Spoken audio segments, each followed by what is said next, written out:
রাধাষ্টমী। রাধাষ্টমী আমরা কেন পালন করে থাকি বা রাধাষ্টমী ব্রতের কী নিয়ম, চলুন জেনে নেওয়া যাক আজকের আমার এই ভিডিওর মাধ্যমে। হ্যালো প্রিয় দর্শক বন্ধুরা, আশা করছি আপনারা সকলেই ভালো আছেন এবং সুস্থ আছেন। আমার চ্যানেলে আপনাদেরকে জানাই অনেক অনেক স্বাগত। আজ আমি রাধাষ্টমী ব্রতের কথা আপনাদের সাথে শেয়ার করব। এর আগে বলি আমি জন্মাষ্টমী ব্রত কেন পালন করা হয়, জন্মাষ্টমীতে কিভাবে জন্মাষ্টমী ব্রত পালন করে সেটাও কিন্তু ভিডিও দিয়েছি। যদি আপনারা এখনও পর্যন্ত না দেখে থাকেন তো অবশ্যই গিয়ে একবার দেখে নেবেন। চলুন তাহলে আজকে শুরু করি রাধাষ্টমী ব্রতের নিয়ে। কৃষ্ণ জন্মাষ্টমীর ঠিক 15 দিন পরে কিন্তু পালিত হয় রাধাষ্টমী। গত 6 ও 7 সেপ্টেম্বর কিন্তু দেশ জুড়ে ধুমধাম করে পালিত হয়েছে কৃষ্ণ জন্মাষ্টমী। এবার আসছে শ্রী রাধিকার জন্মতিথি। পঞ্জিকা অনুসারে প্রতি বছর ভাদ্র মাসে শুক্লপক্ষের অষ্টমী তিথিতে পালিত হয় রাধা অষ্টমী।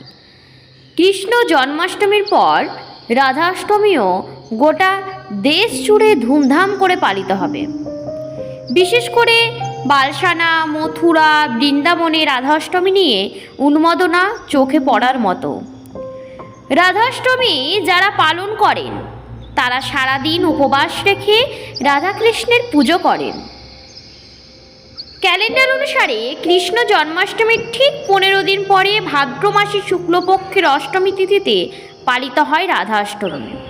রাধাষ্টমী করার নিয়ম, অর্থাৎ ভোরে উঠুন এবং তারপর স্নান সেরে পরিষ্কার পোশাক পরে উপবাস রাখার সংকল্প নিন। সবার আগে গণেশের পুজো করুন, তারপর রাধারানীর পুজোর ব্যবস্থা করুন।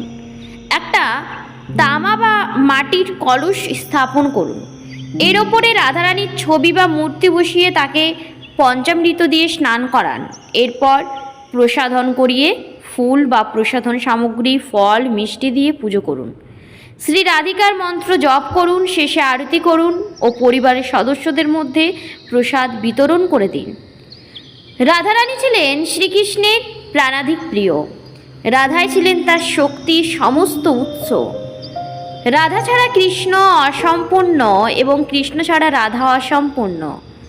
দ্বাপর যুগ থেকে কলিযুগে এসেও রাধার নাম সবসময় কৃষ্ণের আগে নেওয়া হয়।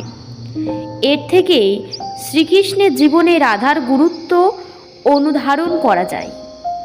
কৃষ্ণ জন্মাষ্টমীর পর রাধা অষ্টমীতে উপবাস রেখে পুজো করলে দাম্পত্য সুখ, জীবনে সুখ বাড়ে এবং বলা হয়ে থাকে আপনি যদি জন্মাষ্টমীর উপবাসে সম্পূর্ণ ফল লাভ করতে চান তাহলে রাধা অষ্টমীতে অবশ্যই উপবাস রাখুন এবং বাড়িতে রাধা অষ্টমী পুজো করুন। রাধাষ্টমী সম্পর্কে এই তথ্যগুলি জেনে যদি আপনাদের ভালো লেগে থাকে চ্যানেলটিকে সাবস্ক্রাইব করে দেবার অনুরোধ থাকলো। লাইক শেয়ার করতে ভুলবেন না। আর আপনাদের নতুন নতুন কীরকম ভিডিও চাই অবশ্যই কমেন্ট সেকশনে জানাবেন। আমার আজকের ভিডিওটি এই পর্যন্ত থাকলো। আপনারা ভালো থাকবেন, সুস্থ থাকবেন। আমি নেক্সট ভিডিও খুব শীঘ্রই নিয়ে আসবো আপনাদের জন্য।